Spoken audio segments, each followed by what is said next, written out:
All right. Peace, Arbona, Ekado, uh, Macheo. This is Baba Kendu of the Aya Educational Institute. And we here on another Friday for a Guardian session. It's bigger than hip hop. With me, as I promised you all last week, we looked at a trailer called All the Ladies Say. And I know the director and the producer and the creator of that documentary. I know her personally. It's been a while, so it's a good thing that we're catching up today. We got Anna, B-Girl, Rockefeller, Garcia in the spot. Hey, what up? Good No to see doubt, no y'all. doubt. Thank you for having me. It's an honor, Kendu. It's been a while, but happy to reconnect with you, man. Indeed, indeed, indeed. So it's bigger than hip hop. I call it a hip hop social studies class. Okay. We don't sit back and just talk about rap music. Okay, it says it's a deeper rabbit hole with those Yes, of us that are true hip hoppers, and I yes, try to give that to the children. I tell them about the history, the political parts, the socioeconomic that's climate right. that hip hop was created in. Its connection to African people all over the world, global family all over the world, and we say that it's an African continuum, right? Yes, As yes, most pop cultures are, right? right. First thing, so when somebody come to you and say, what is hip hop? What do you tell them?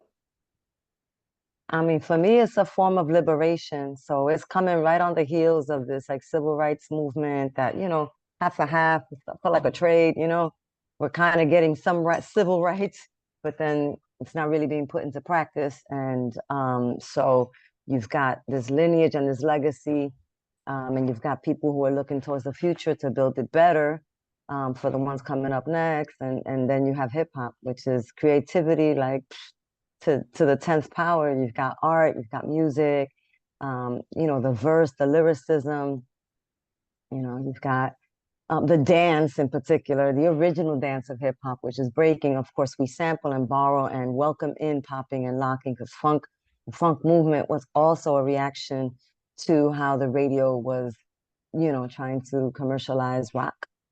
So I think that it's only fitting that we also have popping and locking from the West Coast and the South as a part of the vocabulary of dance. But really breaking is the original dance style of hip hop. So you have all these different like methods of expressing that we're here and that we're intelligent, we're intuitive, and we're freeing ourselves because there's no rescue team, clearly. It's us. So Right. it's a beautiful thing what that first generation did. I'm not first generation. I didn't create. I picked up where they left off. But wow, big shoes to fill. And they were, catching the baton from the generation before. So it's a method of liberation. Yes, yes, yes. It's a legacy, So what you Indeed. described, we're the children becoming parents and grandparents of the next generation. Exactly. No doubt, That's it. no doubt, no doubt. So, man, you said something, and I don't want to keep this thing long, but you said a lot right there. And I said, man, I want to get into that. I want to make this more of a conversation, not an Yeah, interview. You know what I yeah. mean? Let's But do it. Let's do it. when you said that, you said the original dance. And Yeah, there are people that will argue, I and know. I you know. know, and I include some of these conversations that go on with the warrior scholars. We don't call them students; we call them warrior scholars, right? Oh, okay, okay. And we explain some of the contradictions that they might hear out there on the internet, Right, and right, where there's other dances that are called hip hop dances. right. The WAP Yeah, and the Running Man that's right. and all these other dances that you might see, uh, the robot, the Cabbage Patch. You may see them on the hip hop stage. You may see Heavy D and the Boys doing some of these dances, Scoop Yeah. and Scrap doing some of these Hey, dances, scoop and Big scrap. Daddy Kane. But Yes, they are called hip hop dances, right? yes, So I'm yes. going, yes, they are, but when we say hip hop dance, I'm talking about b-boy and b-girl, right? Correct, correct. But that So tree keeps expound like on that. that tree keeps expanding. So you got the original tree trunk, that has roots. It's rooted in all this other previous dance terminology and movement. Of course, Afro-diasporic, of course, but the branches keep growing. Like, one thing about life and art, it just doesn't stay one way. There's always a new breath of fresh air. There's a new way to feel it and do it. And we charge each other with innovation. Like, we definitely don't want to stay the same. Matter of fact, if I see you doing the same thing, I'm gonna call you on it. Like, bro, what's good? What's up? You got stuck? Come on, come to the session, or what's going on with you? Because I expect something impressive the next time I see you. So we know that there's got to be more branches on that tree. And also to know that the industry is a machine, and that in the, mid to late 80s, once the commercialization happened, they moved on. Hollywood moved on. They wanted something new. They just didn't want to value what was created and didn't want to keep investing in those creators to see what else they had. They cut them off and moved on to younger faces, younger people, and so on and so forth. So we know that the commercialization has had its impact on us. And at that time, everybody was new, so we didn't know. We know better now. We're into archiving and preserving and uplifting those originators and whoever invented whatever it is, the Harlem Shake, whatever it is, juking. Now we know we have to preserve and uplift those people so that they get their just due and that they continue forward in their evolution, in their journey. So, in the 80s, everything was new. We were all young and our parents didn't know what was going on. Our parents went through a lot. Think of all of our parents and the stuff they had to carry and be quiet. And, they definitely had a lot of programming that had happened. And now our generation was the beginning of the digital generation, where we were like, well, I'm not going to be like them. I want to be different. So there was a little bit of defiance that happened with us. I mean, there was some defiance with the generation before us too. I mean, they were the one at the protests and, at the counters, and, I mean, they had their edge. But, the older you get, the fatigue sets in and you're kind of like, okay, well, I'm just going to sit and endure, which is also strength, but it's enduring. And then it's our turn to defy and try to reignite the flames. So each generation has done that. So when you look at the WAP or even something like the Running Man, which is a direct derivative of gliding and roboting, and it's a direct, I can show you exactly, I do it in my class all the time. Like when people are moonwalking, which is the backslide, the Running Man is another version of moving but staying in place. So it's what that generation saw and re-manifested, but you can see the direct correlation.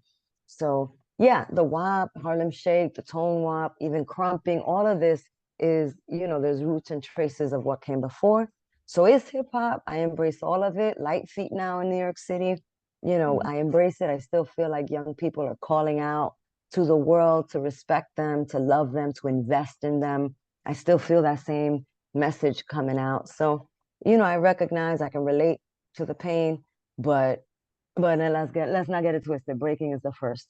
It's the first bona fide that it's exclusively from New York City at the time when everything was emerging together and separate. And it really caught people out there. Nobody thought that we were going to spin on our heads or be that physically, capable to create such a massive vocabulary. Breaking is huge. It's just as huge as popping and lock. It's huge, like ballet, huge, like anything else. It's huge. And it keeps evolving every 5 years. There's some new iteration that those young people create and add to the cadre, to the pantheon of gods, Yeah, it's beautiful. Word. God. Yeah, you're another one I love talking to. I mean, we may have to do a part two, like in second semester or something, I'm with but no doubt. I hear interviews of Grandmaster Caz, Shah Rock, MC Shah Rock. I think I've heard Melly Mel say it.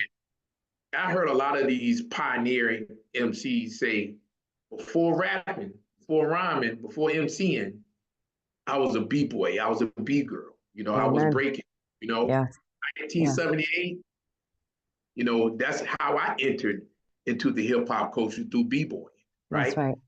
All the way down here in Virginia, there was a brother named Keith Jackson who used to take trips to see his family in New York every summer, Look right? at that. The reverse. Like a lot of people from up top for the summer, go down and see your grandparents, you know what I'm saying, in the Right. South.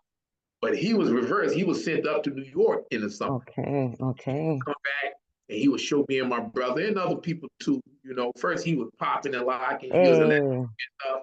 And then the next summer he'll come down and he'll show us some floor, footwork, Nice. top Nice. rock.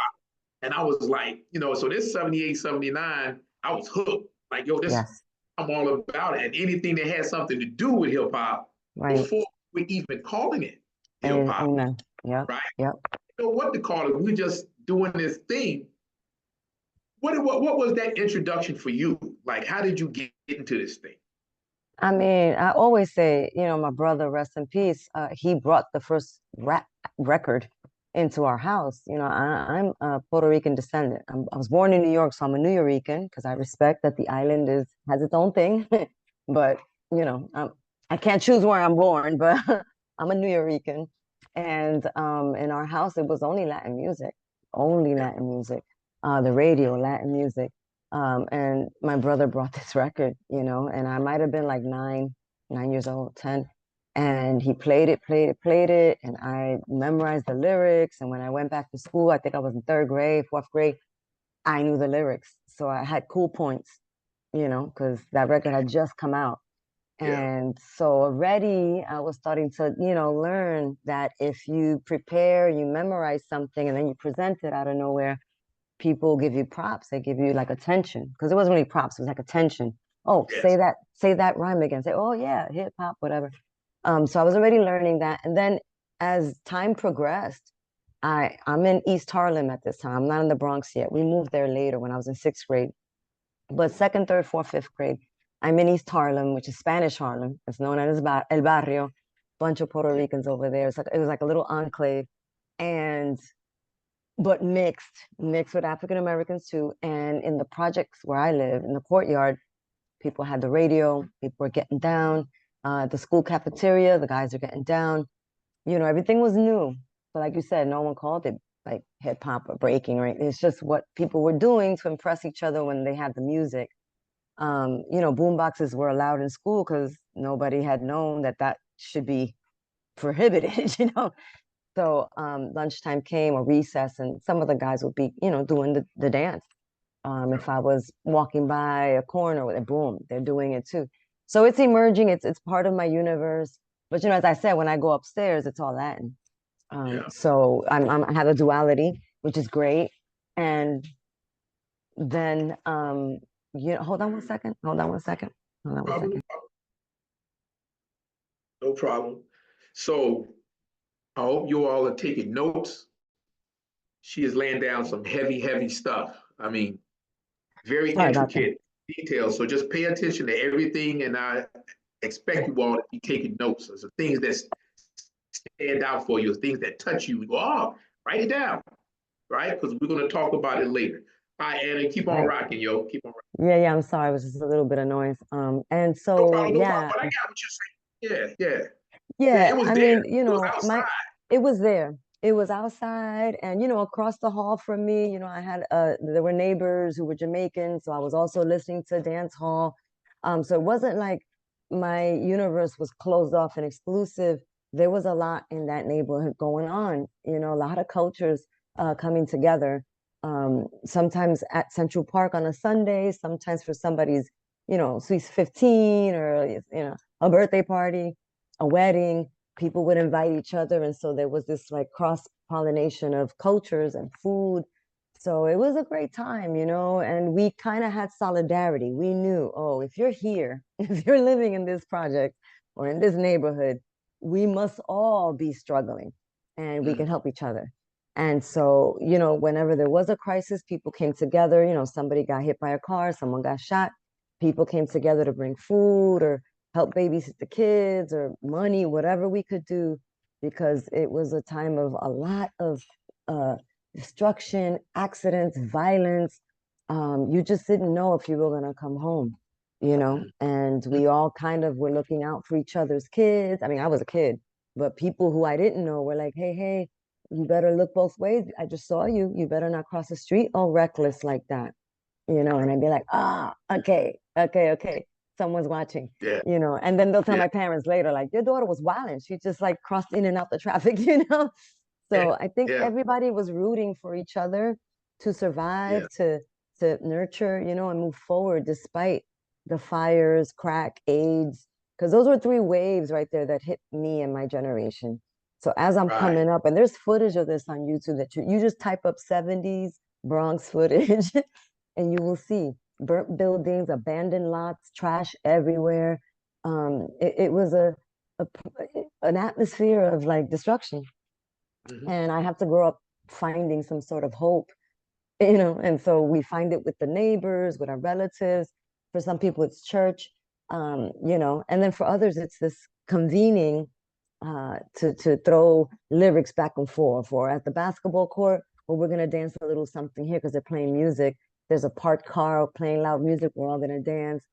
So, there were a lot of waves of destruction that kept eliminating my neighbors, my classmates, fires, and there was crack, which if you had friends who became drug dealers, they went away to jail, or if they ended up smoking crack, you saw them pretty quickly in a few months, kind of thinned out and asking for money. Um, Yeah. so it was a weird time to grow up, and you had to gauge the character of the people you were around. Who was going to be bad for you, who was going to be good for you. You had to have a quick like judgment of character, because you could die. Yeah. You could just die. You could be with the wrong gangster, a person who's in a gang, and then in the crossfire, you die too. So, and then AIDS. Oh my God, I might have been 16, 17. You can't be promiscuous because you could die. Yes. And it was a Yeah. long death. It wasn't like a gunshot and you die. It was like, the skin and Period. just it was bad. And so those things kept my generation in New York City, engaged with hip hop, creativity, writing rhymes, dancing, the paint, you know, uh, Zulu at that time. Zulu was trying to pump into our minds knowledge of self. Where are the roots? Where are you coming from? Where are you going? What are you good at? Yeah. Things like that. So I feel like because of the crisis, the nature of crisis, we were turning away from negativity. Yeah. And look at the big global movement that came out of that, like defiance, that turning away from what's being served on a silver platter to us. We were like, no, we're gonna go this way. We're gonna do this, and Yeah. and y'all gonna follow, and y'all gonna pay. You know? Hey, no doubt, God, you're touching on a lot of Oh, I can't hear you. nights tripping because I haven't Oh, said anything. there you You go. hear me now? Yes. Okay. Because I haven't said anything, it thinks that I'm like not talking. But Okay. you hit on a lot of the questions or talking points that I already had. So I don't want to belabor Okay. something because you Okay. really hitting on a lot of stuff. Mm. Um, so let's recently, right? I talked to a lot of folks, right? So and we were talking about the Olympics, right? And you touched on Mm. some of this already, but I want to just kind of expound on it. So we watching. So the Olympics is about to happen. It hasn't happened yet, and people like me, I'm kind of geeked up about it. But then I kind of got like mixed emotions because like you alluded to, I saw what happened with rap and hip hop music, right? I'm like that commercialization, the appropriation. I'm like, anytime the machine get a hold to the stuff, corporations get a hold, they dilute it, they Yes. taint it. Something happens and it's never the same. So Right. I had mixed emotions, but I talked, you know, I'm pretty sure like Massive Monkeys out of Seattle, Oh and yes. I lived in Seattle for like 16 years in the Seattle Okay. area, and I kind of keep track of those guys, and I got some b boys I talk to, and they were like, no, man, this is a good thing. But then, some of the veterans, the pioneers, like Pop Master Fable, I met Fable and Grandmaster Caz came to Richmond some years ago, and we had this conversation. And it was almost like he knew this Olympics thing was going to happen because he was touching on it. And he talks about how, you know, maybe we shouldn't get involved. And a lot of times younger people, whether it be, I hear certain rap music and I don't like that new stuff, and now I'm a grumpy old guy. Or they might hear, and I sent you the statement from Pop Master Fable, right? I saw it. And they would say, see, he's a grumpy old guy, he's out of touch, right? I'm like, Pop Master Fable out of touch with hip hop? I'm like, do you know who this guy is? Right? Right. So it's like, are we grumpy, or the younger heads that's keeping this culture going, pushing and breaking forward? Do they have the right to make the decisions? Yes, of course, right? But how do you see that whole, Olympics, and the thing with the girl from the sister from Australia, Right. and all Right. that? People say she's making a mockery, out of the art form, the culture. When Olympics happened, before it happened, how did you feel? And then after it was over, did you feel any different about it? Like, what's your take on the whole thing? In 2020, during the pandemic, right at the time when this Black Lives Matter thing was like at fever pitch, on the underground of the breaking community, we were talking to each other about Blackness, about, the guests and all of that. And then the Olympic announcement came out, right in the middle of all of us like trying to have Zoom meetings and figure out like, how is it that breaking is addressing anti-Blackness? How is it that breaking is not being managed and owned by Black people? When you think about who are doing the big events globally, it's not Black people.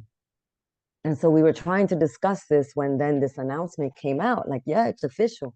We're talking 2020, not when 2020, last year when they announced that, it wouldn't go to LA. We're talking about 2020 when Right. the rumblings were already like starting to really take shape.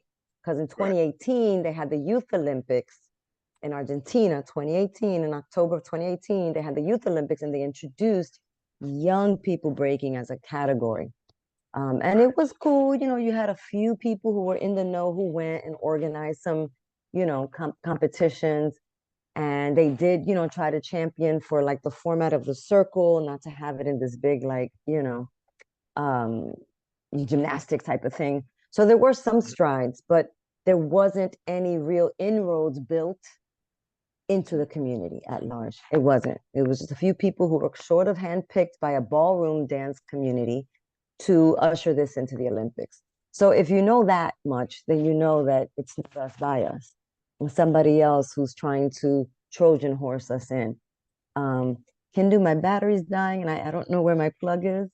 Can you, if you want to talk to your students real quickly, I do have to run and find the plug and plug this into my outlet right there. Okay. 30 seconds, 30 seconds. No problem, no 30 problem, no seconds. problem, no problem. So pay attention. I want you all to kind of hear what she said about we giving away this art form to platforms that are not controlled or being produced or being promoted by Black people, right? And it is Black and brown people who cultivated hip hop, cultivated not just the dance, but many of the different elements of hip hop, right? So, oh wow, I think she died. She'll come back. She'll come back. So it is very important to kind of hear what she's saying here. She's giving us a big lesson. She's giving us a huge lesson, right, on the appropriation of culture and how we have to have some type of Black autonomy, right, to control sovereignty, to control and decide how our lives and our culture is going to look to the world. How we're going to define ourselves, kujichagulia, self-determination, right? So that's very important. It's very important. So she's laying down some heavy stuff. I'm pretty sure she's going to come right back. Her phone died, so she got to charge it up. It's going to take a minute. She was trying to, keep it from dying. And I saw her go get the plug. But it is very important. And I wish this could be live. And maybe at a later date, Baba Wekesa will allow us to give like a guest link so that you all would be here in person and be able to ask some questions live. All right, so maybe we'll work on that in next semester. Okay. Okay, Anna, you back? I see you got plugged back in. You know what I mean? And then, my bad. I don't, sometimes. Before intermission, I gave him some homework, so we good. Okay, because I apologize for that. Sometimes I lose track of battery stuff. Even my cell phone, I'll be on a conversation and that's it. I Yeah, yeah, it happens. It call you back. happens. No problem. Yeah. But I think that back then we were trying as a community nationally to figure out what are we going to do with this situation because this situation started to develop without us.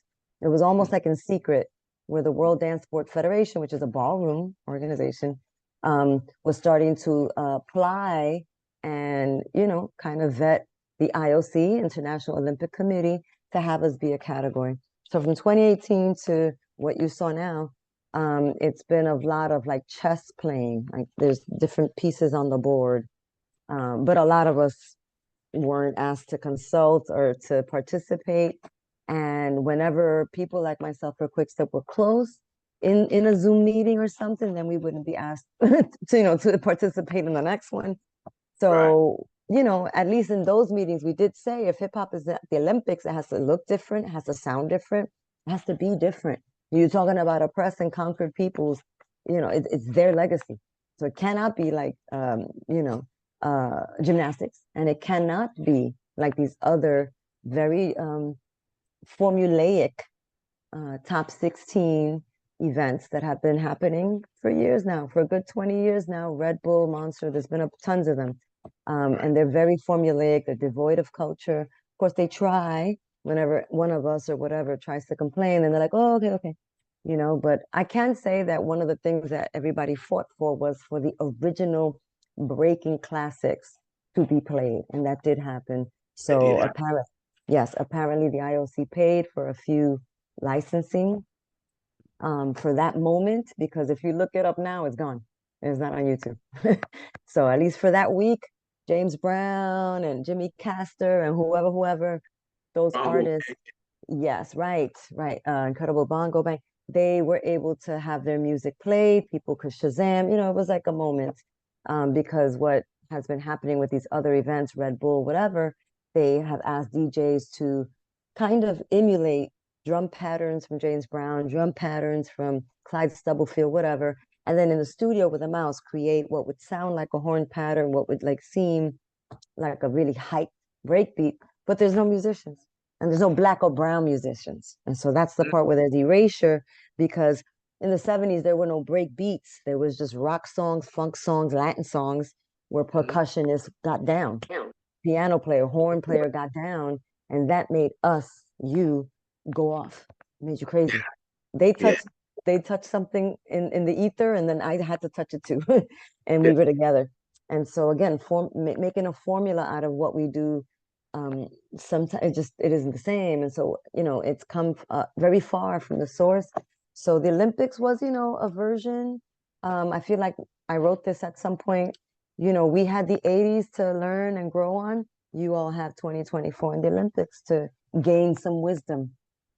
Hopefully 40 years from now, when that next generation, gets invited to do some holographic whatever, you'll say, hey, be careful. Make sure it's authentic. Don't give up everything. There has to be some sort of root. And hopefully that generation will have looked at the 80s, looked at 2024, and say, hold up. If we come into the bargaining table, we got to have our chips, and we have to have what we're bringing to the table. It has to be respected, because the Olympics, it was devoid of culture, and we know it. We know it. Yeah, yeah. Mo. So y'all realize she's talking to you. It looks like she's talking to me, but she's talking and she's addressing you all. She's talking directly to you, the young warrior. So big up, Anna. Um, Thank you. so out there, God, you're an educator already, and I can tell how you talk. You're an educator. You are God. I don't want to do a bio thing, but kind of talk about how you educate, right? Because and what different types of platforms you use in the community, and then why is that necessary? The work you do, why is that necessary for the work that you do, the work that we do, and the work that we try to demonstrate for the next generation to carry that torch to make sure you understand, yeah, you know, you want to get the bag. Yes, we need to pay our bills. We want to make money, but we always have to give back, Amen. okay? And make sure that we are not following trends simply. We are leaders, Yeah. right? We are leaders and we are carrying the torch. Why is that important, Ann? I think that reflecting on my own journey brought me to want to teach and want to inspire, reflecting on my journey. And, you know, when I met the guy who would become my husband, he asked me, yo, how old are you? And I was like, I'm 19 going on 40. It's because I had been through so much by the time I was 19, you know, and I realized that I just wanted to get right. So, you know, sometimes in the hood and in street culture, you grow up faster than you're supposed to. You know, you grow up under trauma, crisis. There are people who violate with absolutely like no consequences. And you end up having to walk around with that injustice and you have to process it. And you can be an angry young person. You can be a young person who is reckless and doesn't care. I'll do anything, you know, just I need to make it, I need to get money, you know, or you can be someone who's like, whoa, I'm not letting that happen again. Or you're not catching me out there.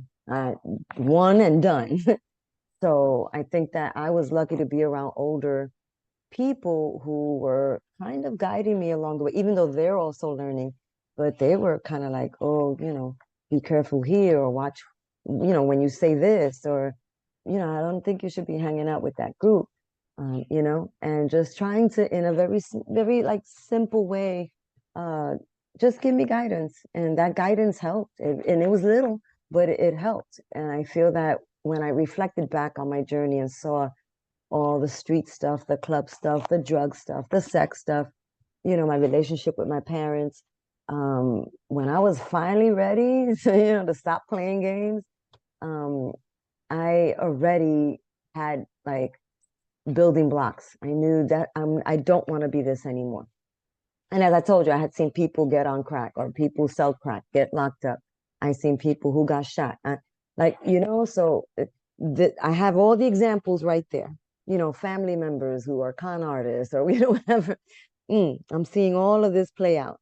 I'm also seeing people who are hardworking people, people who end up buying the house, people who end up moving away from the hood, you know, in my family. And so again, I'm like looking and saying, well, which one am I? Which one am I going to be? I have this gift. I know I can dance, I can sing and act, but I don't have an usher, a manager, an agent. I have none of the above. Nobody in my family is an artist. So I'm out there. I'm out there just trying to figure it out. And hip hop is also new. Hip hop is also out there. But again, the industry is not new. So the industry already knows how to entrap you, how to use you, spit you out when they're done. So I'm also watching people kind of go through some of that. And I'm like, oh, I gotta watch when I sign a contract, that fine print. I gotta see if I know someone who is a lawyer, even if it's just like my uncle's laundromat business lawyer, be like, hey, can you read this? What does this mean? You know, he has nothing to do with business law or art law, but he was like, this one right here. Asked him about this. So I'm again reflecting. And so when I teach, it's career and culture. It's those two things intertwined. I need you to understand the culture and oppression and resilience, but I need you to understand career. Like, where are you taking this? What is your like your contribution? What is it? Where are you going with it? Is it fashion? Is it therapy? Is it TV production? What is it? There's something you got I don't have. I wasn't blessed with it. So where are you going with it? Because that's how it makes progress. That's how we evolve. And technology is always changing. So, you know, you got to move. You got, like I said at the top, like you can't keep doing the same thing you were doing. I expect you to come with something different and then report back. Tell us what's Bitcoin, what's, you know, whatever, you know, like Yeah, report right, right. so that then the rest of it, like, oh, is that where it's at now? Okay, you know, and then we can all eat. So I, you know, when I teach, I'm analyzing, I'm reflecting, you know, I'm reflecting on the Olympics right now, you know, and how this person who's an average dancer ends up being promoted and uplifted to super visibility, but the ones who actually deserve that kind of promoting? Not so much. You know, Right. the six medalists, no one cares. So, you know, Right. looking at that also, like, okay, well, this is how they chose to play it, and that's fine. We are going to uplift. We're going to continue uplifting the local champs, the local stars, the young, Right. you know, the young talent, developing talent. Y'all can do what you want to do over there. Because someone Right. recently told me, like, oh, what are you gonna do? What's hip hop gonna do without Puff Daddy? And I'm like, we're gonna continue. Like, he was always over there. Yeah. They were always over there, and we were Yeah. over here. That's We didn't right. go there, they didn't come here. It just kind of, you know, existed. Like there is a symbiote, you know, we can live in synchronous parallel paths, but Yeah. I don't have to, you know, subject myself to those standards. And they clearly don't abide by our standards. So, you know, respect is always like number one in the community and the underground, you know. So yeah. Respect outlast cash. Okay. Always, always, No especially doubt. as a woman too, because the Yes. beauty's gonna go. Okay, I got grays, things aren't holding up the way they used to, you know. But the skill, you know, and the relationship building, I built so many relationships in the past 20, 30 years. If I Yeah. need something, if someone needs me, or if I know of somebody that they're looking for, I got you. A relationship that's I'm trusted, that I'm worthy. Um, Yeah. you know, that right there, that's gold, that's diamonds, you Yeah. know. Oh God, God, you dropping jewels talking about gold and diamonds. Yeah. Anna's dropping jewels. And you said some stuff, and I want to ask about something because we know we want to make sure we're educating. But you know, in the type of education that we do, they would call it African-centered education. Mm, And so, like I said, I expose the children to a lot of conversations out there, and we dissect it, analyze it, nice. and get to the the real heart of things. And we understand sometimes we don't know that what people call racism, white supremacy is manipulating us, right? And a lot of times it's pitting us against each other, right? And so, like I said, when the Olympics was happening, a lot of cats my age in their 50s were like, I'm not watching that. Some Asian dude probably wins. Um, Asian dude did win. Asian sister won. You know what I'm saying? And and they said, oh, there's not a lot of black and brown representation. I said, okay, but then there's people that want to shed light on the differences between the black and brown, right? And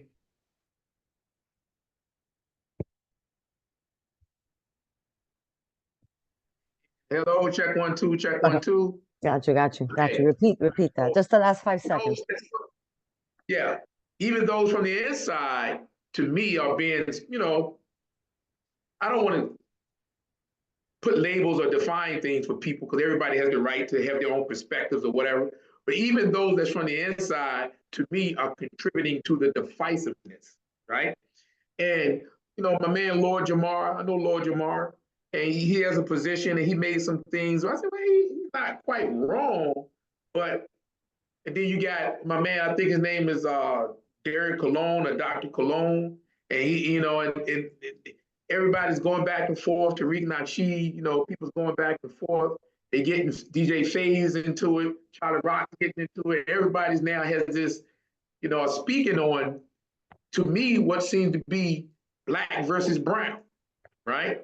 And I know one of the things I had read on you before that said that you was African or Afro-Indigenous New Yorican, right?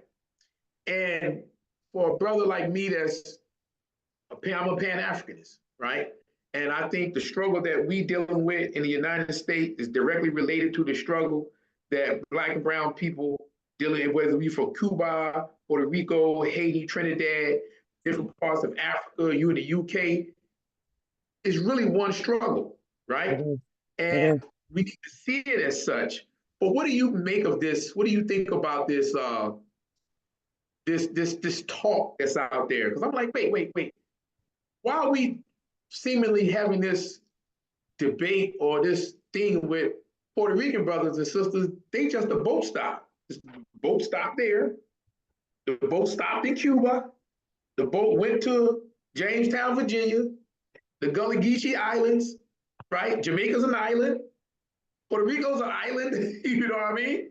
So we just got dropped off in these different islands. But yet, I feel like here's racism, white supremacy again, figuring out a way to get us, as soon as we show some semblance of power, right? And we doing things together, oh no, we gotta Willie Lynch them again, right? Yeah, We gotta yeah, separate them again, right? yeah. What do you think about this, the trend that's going on? I mean, I think that growing up as an Afro-Latina, okay, because before, when I was coming up, um, nobody in Puerto Rico ever identified as Taino. Because my parents had me when they were in their 40s. So I'm like my parents were older when they had me. Right. My father just passed 2 years ago. He was 93. He was born in 1929. Okay, so 1929 is when he's born. You know, he's 10 in 1939. He's 20 in 1949. So a 20-year-old growing up in 1949, Puerto Rico, but think of what was going on in 1949, even here in the 50s. You know, it's a lot of racism. Yeah. And, you know, Puerto Rico was colonized twice, first by the Spaniards, then by America in 1898. And both were violent. Don't get it twisted. It wasn't like, hey, let's vote and you guys decide. It was the military coming in, like, all right, Spain said you're ours. Boom. Here's the flag. English now, please. Yes. So my parents were not identifying as Taino. And as far as they were concerned, as far as their parents were concerned, Taino, that died out. They killed all of them off. Yeah. So there was never any consensus of, oh, it's in the DNA. No, no, no. They killed them all. And then they brought Africans. Okay. So I may wear this, Native American ring. You know, in the Caribbean, we didn't have the big bonnets, but I wear it just to remind myself that I'm also connected to um, Right. that struggle. But so I didn't grow up thinking I was a Taína. I knew my mother's father was black, a black Puerto Rican. However, those things weren't really spoken about. You know, it was kind of under the rug, and you're just Puerto Rican, and we all, trying our best. And people hoped that my mother's father wouldn't get wrapped up in some police something because it would be over, and no one would care. No one would blink an eye if you killed a black Puerto Rican on the island. Same thing like Dominican Republic, Haiti, whatever. You kill a black person, there's no consequences. And Right. so, of course, my grandparents walked on eggshells. My mom, hoping to have her hair straightened, straightening my hair as a child, keeping me under the umbrella at the beach, trying for me not to get too brown. She loved Yeah. this. Yeah. She loved this. She was like, oh, she's so light skinned. But I grew up knowing, knowing, like I have black inside of me because I really like this Motown James Brown thing. I like hanging out with the brothers and sisters in Harlem and the Bronx. I love them. And it wasn't until maybe when I started to try to audition for things downtown in Manhattan, hip hop auditions, that people would be like, you're kind of light skinned. Are you black? Are you white? What are you? Because the racially ambiguous thing wasn't cool in the 80s. You were either going to be cast as a black person audition or a Latina. And a Latina had to be a little lighter than me and has to have some straightness, like straightness, length, Yeah. not the Yes. frizzy whatever. So that's when I started to kind of feel like, oh wow, there's something going on here. But if you went to a Zulu jam or you went to any like rap concert, whatever, it was mixed. It was blacks and Puerto Ricans. That's all it Yeah. was. Yeah. And whether it was the bodega or what, we were so mixed. The Jamaicans did not consider themselves African Americans. They considered themselves Jamaican. So, I think that this all comes later. And yet when you look at rap, there were so many Puerto Rican rappers who did not get the record deal, who did not get the A&R to sign them. It was like a conscious decision to make sure that hip hop stays black. And I get it, you know what I'm saying? Because so much had been stolen, so much had been robbed. Like I got it. And on the underground, there were Puerto Rican rappers. And of course, you had to have the mixtape. Like now you can do the MP3 or the iTunes thing. So I feel like people were always independent artists, But somehow the community got programmed into thinking only what the radio has is official. Only what's on MTV or on the TV is official. Everyone else, you just fall kind of lower on the pecking order. And that's where we failed. That's where we allowed ourselves to be convinced that, even today, like Beyonce's not the best singer in the whole entire world. She's not. But Yeah. she does have a lot of financial backing. She's got the machine, and she's the person we're going to continue to see, and until they package somebody else younger, and then that gets resold and she replaces Beyonce or whatever. But we all knew Patti LaBelle, Shaka Khan, like we knew, Melba Moore, we knew Melissa Morgan, we knew, Soul to Soul, we knew that there were wonderful singers. Anita Baker, we knew. Um, but back then it felt like more of the broad spectrum had a chance to get in, but quickly those doors were starting to close, and so the original rappers, that second generation of rap, uh, you've got the Eric B and Rakim t-shirt on, they were not allowed another album, you know, even though they had a very successful album. But Rakim was borderline conscious. He would talk to you about the streets, but then he'd try to make sure that you woke up. And I guess the labels were like, no more of that. We need just streets, just Yeah. street. And everybody went for it, and I think that that's why if people say we're grumpy old people, we're not grumpy. We saw what happened. We had eyes on it. You don't. You still haven't experienced it. So that level of, defiance, it's not there because it's all like a candy store right now. And candy's bad for you. We know that. But if you like, have some sort of a, knowledge about it, you'll try to pick other things. But if the candy store is new and it's available to you, you will put diabetes on layaway. You will do it because that's what they want you to do. So it's not that we're grumpy. We already went through it. And, Indeed. Man, the time go by quick. So educate us, okay? You can go to a rap concert and see the Locks, and you will see guys on stage rapping. They have a DJ Tech be down there back there getting busy. But if you go to a jam, it might be a little different.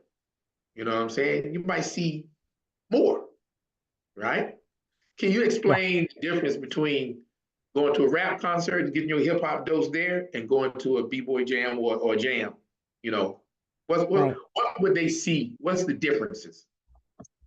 I feel like it's been a long time that organizers of jams have been getting their how can I say, their platform to be real, like kind of reflective of the community. Whereas I feel like rap concerts, it's just the top 40, the people who sold the most records for that label, and they can make the most money. A hip hop jam is gonna have a lot of dancing in it, different styles now, because all styles is a thing. It's a very powerful thing, all styles. You will have, of course, breaking. You're gonna have a breaking category. You're gonna have a popping category.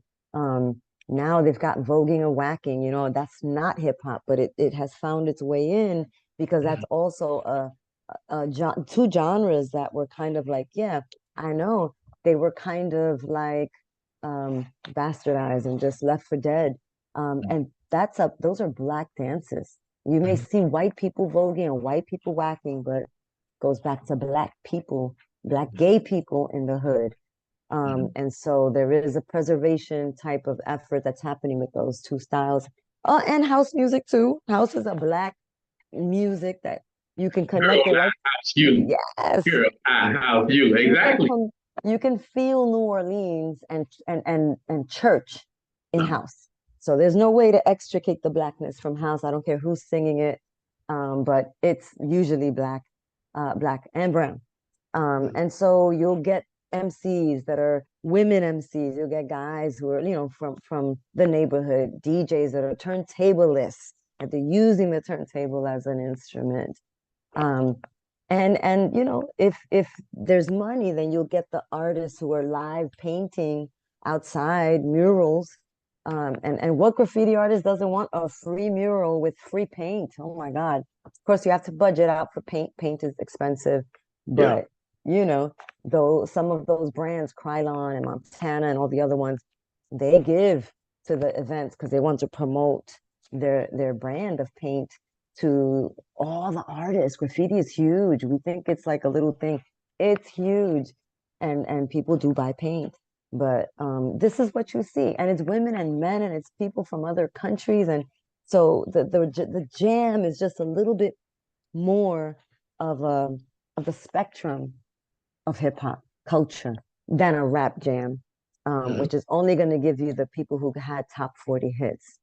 Hmm. And you're going to see the same formula women who are, frolicking and, trying to show how sexy they are. Whereas in these other events, you're going to see different kinds of womanness, womanhood. You'll see the ones who are clowns. You'll see the ones who are tough. You see the ones who are just quiet and just want to get down and do their thing. You'll see the ones that only know how to do choreo, the ones who are in the studios and the dance teams. Boom, you'll see that. It's just so much more at a jam. Everybody Hmm. can get down, but you can get down if you're good. If you're not good, which is why what happened with the Australian B girl is counterintuitive to who we are. You Yeah. can't be average or a zero and get props. It Yes. just doesn't work that way. So that's why that was kind of off. And I think people who aren't in the breaking realm had that knee-jerk reaction, like, what the hell? And Yeah. and people who weren't of our community didn't know that we already integrated white and Asian people into our dance Hmm. since way back. Way There are back. white people, there are Asian people who are amazing. And the reason that there's so little black people is because our own community doesn't value it. Our own people won't pay to go to a jam or pay to see it. Our own Right. community centers don't offer it. Our schools don't offer it. So it's us. It's us. So when you say like, where are the black people? I can ask you, well, where are you? Where have Right. you been? Where have you been? Go to the community center, go and find you where that's at. Bring your kids and bring your dollars and invest. And you will see more black people and Latino people in it. But I'm in the Bronx, and our young people do not like breaking. They'll tell me Yeah. it's hard. Oh man, I'm sore. And I'm like, yeah. So Yeah. it takes work. Life takes work. Like this is what it is. And Right. this really tempers your character. It builds your character to not Mm. shy away from hard work. We got to work hard. Nothing is given or easy in this world. So if there's one thing that breaking taught me, especially as a woman, you know, work hard for your respect. Earn it. Earn the stripes. No one can take them away at that point because they can't. I will battle you to the last round to prove to You were you. you were I, Rockefeller. yeah, right. Well, I rock the fellas and I rock some girls too. Yeah. Um, Yeah. to, No doubt. to establish my name. Once I established it, I didn't battle. I don't battle anymore. Right. If anything, I battle like, contracts or trying to, get some sponsorship or grant applications. That's my battle now, Right. Right. but That's your elder. You're in the elder role now, actually. yes. And trying to evolve my own artistry, trying to produce content or to do music or, write a play. I'm going in a different direction because I did it. I'm 53. I did it. And I'm Mhm. not a grumpy OG. I'm a happy OG because I was able to leverage all of that stuff Right. into something I'm doing now that it's Right. exciting, Right. Right. Definitely. So you spoke on women and how women portray themselves and how you will see a different, Yeah. type of woman if you go to a jam. Now we almost out of time. I show children all the ladies say, Thank you. and as you know, we featured that here in Richmond some years back. I don't even know how many Yes. years that was. It was a What long time ago what now. called you? What called you to produce this documentary? I'll tell you honestly, I felt like even though I could do all the moves, and back then, trust me, y'all, I really had all the moves. I can't do all the moves now. But even though I had all the big moves, people still didn't recognize what I contributed to hip hop.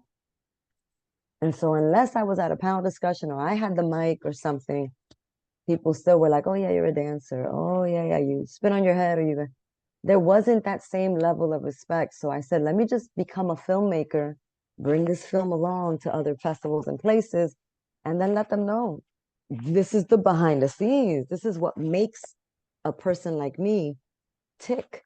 And these are the things that the gauntlet, this is what I have to go through, what all these 6 other B girls had to go through in order to establish ourselves in our communities.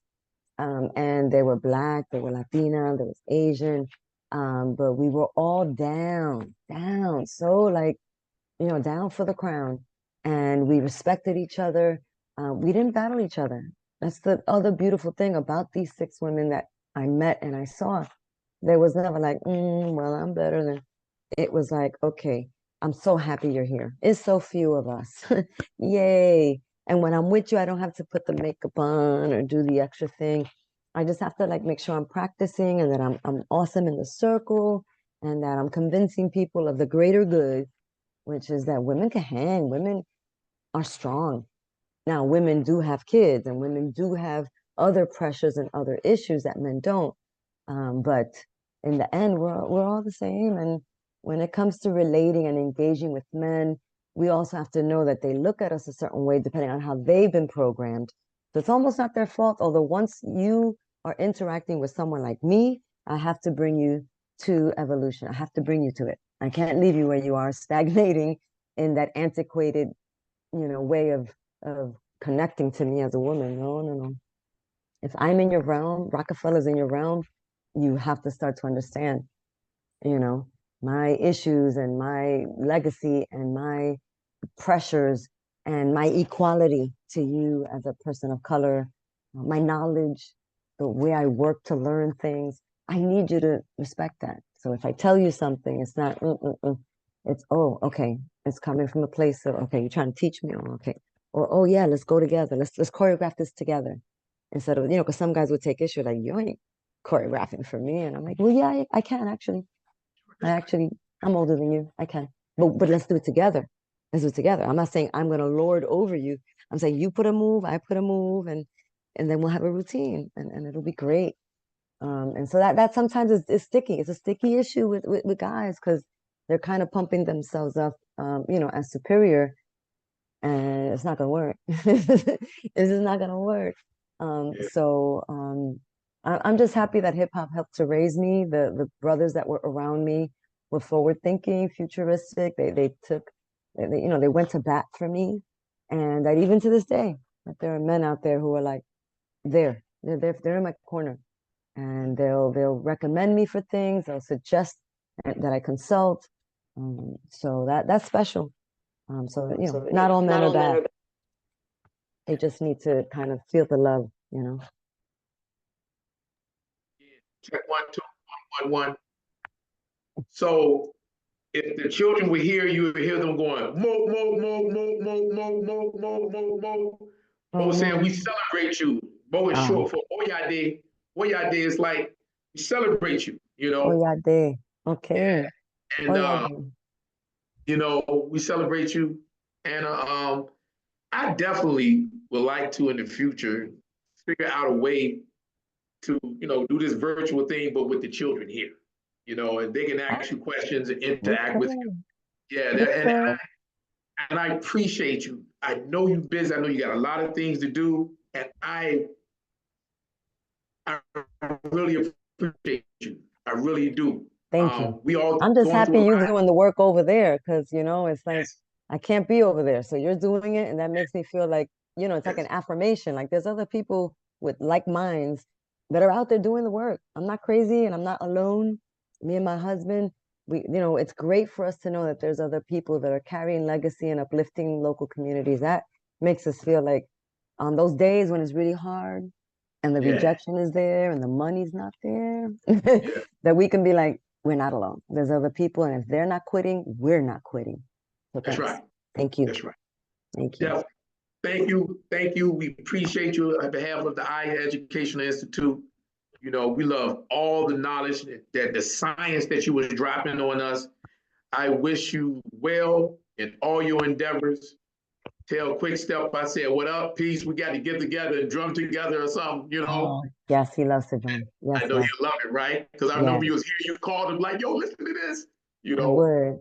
We're gonna That's figure some things out. Let's definitely stay in touch. Let's not make this a yeah, one-off, one and done. word up, Let's word try up, to, word up. yeah, away from the Zoom. We'll figure something Yeah, for let's 2025 figure something out. and Yeah, maybe tap into some of the resources in your community or the universities around there yeah. and make something beautiful happen. We got the magic. So We got to do it. We got to do it. We got to do it. yes. I want to hold myself to it. And young warrior scholars, you're going to hold Baba Kendu to it. Okay. Let's make sure that because we have homeschool co-ops, and then we're Okay. bringing others, schools that have a lot of black and brown children, in the hood. You know what I Okay. mean? All And we right. know some of the teachers and the people, the faculty at certain schools and institutions, and All we right. try to just bring us all together. Beautiful. So once again, I appreciate you. You could have been anywhere else. You're here with us. We thank you. We thank you, Madasi Madasi Pa. Okay, Thank you. appreciate you so much. So let's stay in touch. We will. Until Peace. next time, Peace, sister. everybody. Peace. Peace. I don't know how to